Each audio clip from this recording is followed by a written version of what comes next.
Hello दोस्तों, स्वागत है आप सभी का रियल हिंदी हॉरर स्टोरीज़ में। दोस्तों, आज मैं जो कहानी आपको सुनाने जा रहा हूँ, यह घटना बड़ौदा के एक गुजराती युवक के साथ हुआ एक भयानक किस्से के बारे में है। उसका नाम जिग्नेश है।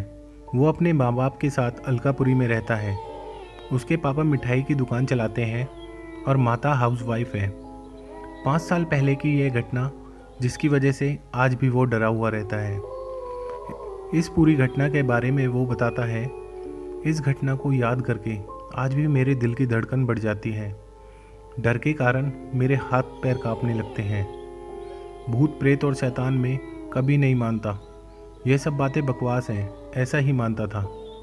लेकिन यह घटना के बाद जब मैं अंधेरी गली में से भी निकलता हूँ तो मेरे पैर थर थर कांपने लगते हैं। आज मेरी ऐसी हालत हो गई है कि आज तक रात को भी सोने के समय घर की लाइट चालू रखकर सोता हूँ। मेरे पापा बहुत ही कड़क स्वभाव के हैं। 12वीं कक्षा की परीक्षा में खराब परिणाम आने के कारण मेरे पापा का गुस्सा 7वें आसमान पर पहुँच गया। उन्होंने मुझे मार पीट के घर से बाहर निकाल दिया।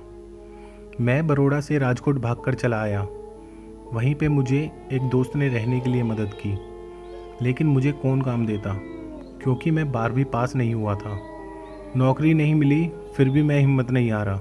मैंने अपने पिताजी का व्यवसाय मिठाई और नाश्ता बेचना शुरू कर दिया। राजकोट के गोल्डन रोड पर फुटपाथ पे पूरी सब्जी बेचना शुरू कर दिया। मिठाई बनाना और सारे प्रकार के नाश्ते बनाने का काम मुझे मेरे पापा ने बचपन में ही सिखा दिया था। मुझे सब कुछ बनाना आता था, लेकिन पता नहीं कि मेरा धंधा ठीक से चल नहीं रहा था। पूरे दिन में 2-3 ग्राहक आते थे, इसलिए मुझे सारा नाश्ता फेंक देना पड़ता था। गोल्डन रोड पे मैंने जहाँ पे लॉरी खड़ी की थी, वो बहुत ही भीड़ भाड़ वाली जगह थी।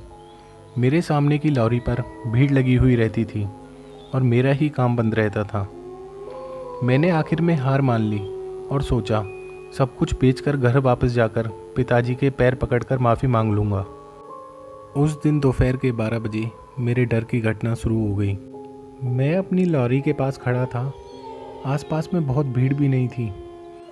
मैं पास की दीवार पर पेशाब करने के लिए गया और मुझे ज़ोरदार झटका लगा। वहीं पे एक भयानक आवाज़ सुनाई दी और मेरे होश उड़ गए।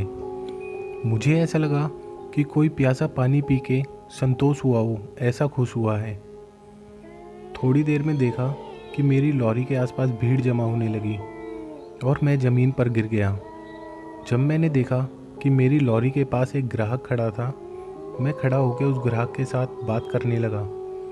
वो आदमी अजीबोगरीब लग रहा था। उसने मुझे कहा कि तुम्हारे पास जो भी खाने का नाश्ता है वो मुझे पैक करके दे दो।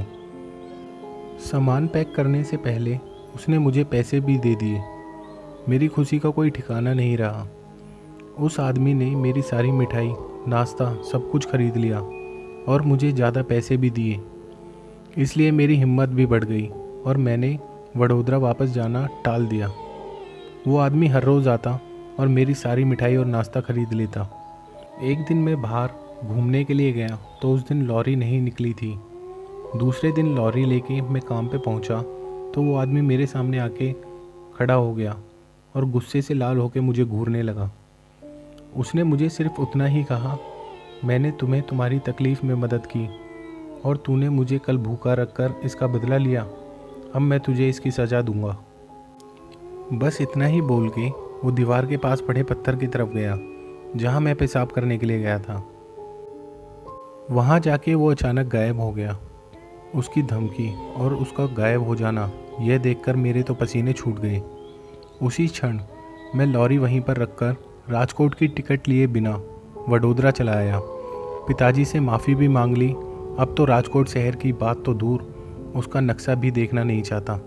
इस समय एक ही डर सताता है कि वो रहस्यमयी प्रेत इंसान मेरे साथ कैसा बदला लेगा। तो दोस्तों, अगर आपको हमारी ये कहानी अच्छी लगी हो तो प्लीज़ वीडियो को लाइक करें और चैनल को सब्सक्राइब करें।